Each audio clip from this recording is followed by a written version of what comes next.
कांग्रेस के नेता कांग्रेस की कब से इतनी औकात हो गई? कांग्रेस पार्टी जो 35 वर्ष से लालू यादव का झोला ढो रही है बिहार में, उसका औकात है कि वो तय करेगा कि आरजेडी से चेहरा कौन होगा मुख्यमंत्री का। इस पर नहीं होगा कि कश्मीर में पहलगांव में कौन आतंकवादी हमला किया कि नहीं किया। हमले तो कश्मीर में पिछले 20 वर्ष से आतंकवादी घटना हो रही है। बांटने लड़ाने की सारी कवायद कर ली गई। मास्टर स्ट्रोक है, पत्रकार लोग, चूंकि आप लोग 24 घंटा न्यूज चलाते हैं तो आपको भी हर चीज में बम फोड़ा हुआ दिखता है, मास्टर स्ट्रोक दिखता है। मधुबनी में आके अंग्रेजी में काहे के लिए बोल रहे हैं भाई? मधुबनी के जनता को तो मैथिली समझ में आती है, हिंदी समझ में आती है। मधुबनी में खड़ा होकर अंग्रेजी में पाकिस्तान को धमकी दे रहे हैं। अरे भाई, दिल्ली से भी बैठ के दे सकते थे। अरे बाप रे बाप, मोदी जी ने 2 ट्रेन की घोषणा कर दी। बाप रे, कितना बड़ा एहसान कर दिया मोदी जी ने हम लोग पर। ट्रेन दिया जिस पर कि आपके हमारे देश पहलगांव को लेकर चिंतित था कि हमारा देश पहलगांव की घटना हुई है। इस बीच में ये जातीय गणना का एक बम फोड़ा गया और उसमें देखिए, आप लोग ये बम फोड़ना, मास्टर स्ट्रोक है, पत्रकार लोग, चूंकि आप लोग 24 घंटा न्यूज चलाते हैं तो आपको भी हर चीज में बम फोड़ा हुआ दिखता है, मास्टर स्ट्रोक दिखता है। मेरे भाई, जातीय जनगणना बिहार में 2 वर्ष पहले हो गई। समाज को बांटने लड़ाने की सारी कवायद कर ली गई, उसका कोई असर नहीं हुआ। रह गई बात पहलगांव की। आप लोग भी देखिए, आप लोग कहते हैं कि कोई आपको दिग्भ्रमित कर रहा है। केंद्र में सरकार है, राज्य सरकार है और नीचे पंचायती स्तर पे सरकार है। संवैधानिक व्यवस्था है। कुछ विषय हैं जो केंद्र के सरकार को देखना है, विदेश नीति, देश की सुरक्षा, ये ऐसे विषय हैं जो केंद्र सरकार का विषय है। उस पर मुखिया जी को कुछ नहीं करना है, ग्राम सभा को कुछ नहीं करना है, उसके लिए संसद है। संसद में आपने हमने चुनकर पक्ष विपक्ष बैठाया हुआ है और उनको जनता का, देश के हर एक व्यक्ति का, नागरिक का ये समर्थन है कि भाई देश की सुरक्षा के लिए जो कुछ भी उचित है वो करो। जिसने भी गलती किया है, आतंकी काम किया है, आतंकवादी है, आतंकवादियों का संरक्षक है, उस पर कड़ी से कड़ी कार्रवाई हो। लेकिन ये कार्रवाई का जिम्मा बिहार के किसी मुखिया का नहीं है, बिहार के एमएलए और बिहार के विधायकों का नहीं है। कार्रवाई का जिम्मा देश के संसद का है। उनको वो कार्रवाई करने दीजिए और देश के जितने लोग हैं जो देश से प्रेम करते हैं, हम लोग संसद की, जिसमें पक्ष विपक्ष दोनों शामिल है, उनके उस कार्रवाई के साथ खड़े हैं। अब जबरदस्ती का उसको आप बिहार से जोड़िएगा। जोड़ कौन रहा है? जोड़ प्रधानमंत्री रहे। अरे भाई, आपको पाकिस्तान पर कार्रवाई करनी है तो दिल्ली से जब आप चल रहे थे तो वहीं पर कहते कि हम कार्रवाई करेंगे। मधुबनी में आके अंग्रेजी में काहे के लिए बोल रहे हैं भाई? मधुबनी के जनता को तो मैथिली समझ में आती है, हिंदी समझ में आती है। मधुबनी में खड़ा होकर अंग्रेजी में पाकिस्तान को धमकी दे रहे हैं। अरे भाई, दिल्ली से भी बैठ के दे सकते थे। तो ये तो आपको, हमको, बिहार की जनता को समझ में आ रहा है। मधुबनी की जनता तो ये जानना चाह रही थी कि मधुबनी में कब फैक्ट्री लगाइएगा, कि बिहार के बच्चों का पलायन कब रुकेगा, हम लोग के बच्चों के लिए पढ़ाई कब होगा।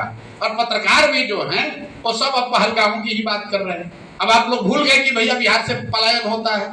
आप लोग भूल गए कि यहाँ भ्रष्टाचार है। अब फिर कहिएगा भैया माहौल बन गया है। अरे आप भी तो गलती कर रहे हैं।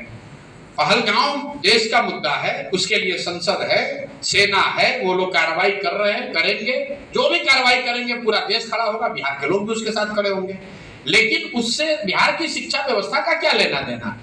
उससे बिहार के बच्चों का हो रहे पलायन का क्या लेना देना?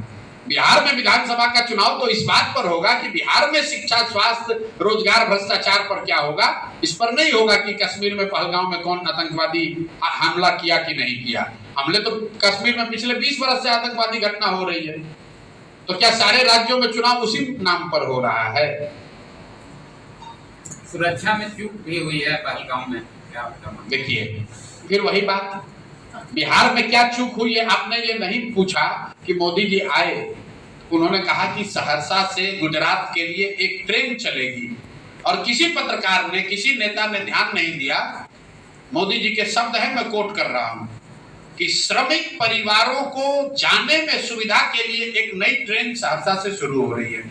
आप जरा बताइए, ये बिहार के लोगों के मुंह पे कितना बड़ा चमाता है कि आप कह रहे हैं कि यहाँ से श्रमिक परिवारों को गुजरात जाने के लिए नई ट्रेन दी जाएगी। तो मतलब फैक्ट्री लगेगा गुजरात में और बिहार का लड़का जीवन भर श्रमिक बनकर गुजरात में जाएगा मजदूरी करने। अंग्रेज जब इस देश में थे उस समय भी तो ट्रेन, रेलवे लाइन बनाई गई थी। उस समय भी तो पानी के जहाज से लोग इंग्लैंड जाते थे। किस लिए जाते थे? यही मजदूरी करने जाते थे। यहां से सामान कच्चा माल जाता था इंग्लैंड, उसी के लिए तो गांधी जी ने आंदोलन शुरू किया था। यहां से मजदूर जाते थे। वही हाल अभी हो गया है। अब गुजरात और महाराष्ट्र हो गया नया इंग्लैंड, और बिहार हो गया नया मजदूर का सप्लायर। और बिहार का आदमी और पत्रकार आप लोग उछल रहे हैं। अरे बाप रे बाप, मोदी जी ने 2 ट्रेन की घोषणा कर दी। बाप रे, कितना बड़ा एहसान कर दिया मोदी जी ने हम लोग पर। ट्रेन दिया जिस पर कि आपके हमारे बच्चे मजदूर बनकर जाएंगे गुजरात। तो जब आपके हमारे अकल पर पत्थर पड़ा हुआ है तो हम लोग का बच्चा नहीं भोगेगा, बिहार पिछड़ा नहीं रहेगा, तो कौन पिछड़ा रहेगा? लोगों को ये ना कहना चाहिए था कि मधुबनी में, जो कभी यहाँ का कल सांस्कृतिक राजधानी बताते हैं मधुबनी को लोग, यहाँ पर सबसे ज्यादा ज्ञान, सबसे ज्यादा पांडुलिपि मधुबनी में लिखी जाती थी। जब ये बंगाल का हिस्सा था तो बंगाल के पूरे उस रियासत का, जिसमें बंगाल, बिहार, उड़ीसा साथ में था, उसमें पढ़ने लिखने वाले सारे जो लोग थे वो मधुबनी जिला से आते थे। मधुबनी में उसकी चर्चा नहीं कर रहे। मधुबनी से और सहरसा से अब श्रमिक ट्रेन खुल रहा है, और बिहार का नेता, बिहार का समाज इस पर ऑब्जेक्ट करने के बजाय ये कह रहा है कि बहुत अच्छा, मोदी जी को नया ट्रेन शुरू की है। आज महागठबंधन का बैठक हुआ है पटना में, लेकिन आज भी तेजस्वी के सीएम वाले फेस पे चर्चा नहीं हुआ। देखिए आप लोग अपना मानने को तैयार नहीं। अरे कौन नहीं मानने को तैयार है यार? कांग्रेस के नेता कांग्रेस की कब से इतनी औकात हो गई? कांग्रेस पार्टी जो 35 वर्ष से लालू यादव का झोला ढो रही है बिहार में, उसका औकात है कि वो तय करेगा कि आरजेडी से चेहरा कौन होगा मुख्यमंत्री का। आप लोग अपना समय भी जाया करते भाई। जब तक राजद गठबंधन है उसमें उसका चेहरा लालू यादव या उनके परिवार का ही कोई होगा। ये प्रश्न मतलब बिल्कुल जैसे सूरज पूरब में उगता है उस तरह के सत्य है। आप लोग भी जबरदस्ती का कौन होगा सीएम चेहरा? अरे भाई लालू जी के परिवार का ही कोई होगा। लालू जी ने कहा तेजस्वी यादव होंगे तो तेजस्वी यादव होंगे। लालू यादव अगर अपने घर के बनिहार को कहेंगे कि ये होगा तो कांग्रेस उसको भी मानेगी। कांग्रेस की क्या औकात है? 35 वर्ष से इस राज्य को बर्बाद करने वाले राजद का झोला ढोने वाला पार्टी कांग्रेस तय करेगी कि राजद का उम्मीदवार कौन होगा। आप लोग भी 4 दिन कन्हैया कुमार घूमे तो आप लोग कहे भाई बड़ा कांग्रेस सक्रिय हो गई। अरे भाई ये सारी सक्रियता और बैठकों में बैठना सिर्फ इसलिए है कि कहीं लालू जी खिसिया के 30-40 को सीट न दे दें। 70 सीट मांग रहे हैं, लालू जी 30-40 देना चाहते हैं, तो हाथ पांव मार रहे हैं भाई 2-4 सीट भीख में जो ही मिल जाए। कांग्रेस की ताकत है कि लालू यादव को बताएंगे कि कौन उनका पार्टी का चेहरा होगा। ये कभी संभव है? अब आप लोग भी पत्रकार हैं, सवाल पूछना है तो कुछ पूछे जा रहे हैं। भाई चेहरा कौन होगा हम आपको बताते हैं। महागठबंधन का चेहरा तेजस्वी यादव है। न हो तो आप कहिएगा हम ये पूरा अपना अभियान वापस ले लेंगे। कांग्रेस में अगर दम है तो तेजस्वी के यादव के अलावा किसी को बना के दिखा दें। हम तो रोज कह रहे हैं कि भाई लालू जी को आप लोग कहिए कि तेजस्वी यादव को छोड़कर, अपने परिवार को छोड़कर किसी यादव परिवार के लड़के को नेता बता दे, हम जन स्वराज उनका समर्थन करने को तैयार है। अरे ये लोग अपना और अपना परिवार के आगे जो जीवन में कभी कुछ किया नहीं, और आप लोग कह रहे हैं कांग्रेस के कहने। कांग्रेस का क्या औकात है? कांग्रेस को लालू जी के लोग बैठने के लिए जगह दे रहे हैं, यही बहुत बड़ी बात है। सर केंद्रीय मंत्री चिराग पासवान बोल रहे हैं कि जातीय जनगणना हो लेकिन वो उसके आंकड़े सार्वजनिक नहीं हो, ये क्या है?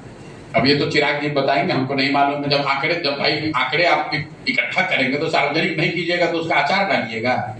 जनता के पैसे से अगर कोई जानकारी इकट्ठा की जा रही है तो वो आंकड़े पब्लिक में आने चाहिए, ताकि लोगों को पता चले कि समाज के किस वर्ग की क्या स्थिति है। हम तो शुरू से कह रहे हैं, जो लोग जातीय जनगणना का विरोध कर रहे थे जाति के नाम पर, तब भी मैंने उनको कहा भाई काहे उछल रहे हो, क्यों परेशान हो रहे हो? जातीय जनगणना होगी तो उन्हीं के मुंह पर तमाचा लगेगा जो 30 वर्ष से समाज को मूर्ख बना रहे हैं सामाजिक न्याय के नाम पर। वो दिख गया। जब बिहार में जातीय जनगणना का रिजल्ट आया तो यही तो दिख रहा है कि जो अति पिछड़ा के नाम पर समाज को अगड़ा पिछड़ा करके जो लोग राजनीति कर रहे हैं, लालू नीतीश, 35 साल के इनके शासन के बाद 5% से कम अति पिछड़ा लड़के 12वीं पास कर रहे हैं। अब पूरे समाज को कह रहा है कि हम आरक्षण बढ़ा देंगे। आप बताइए, आरक्षण बढ़ाकर जब आपका लड़का 12वीं नहीं पास करेगा तो किस नौकरी में आपको आरक्षण का लाभ मिलेगा?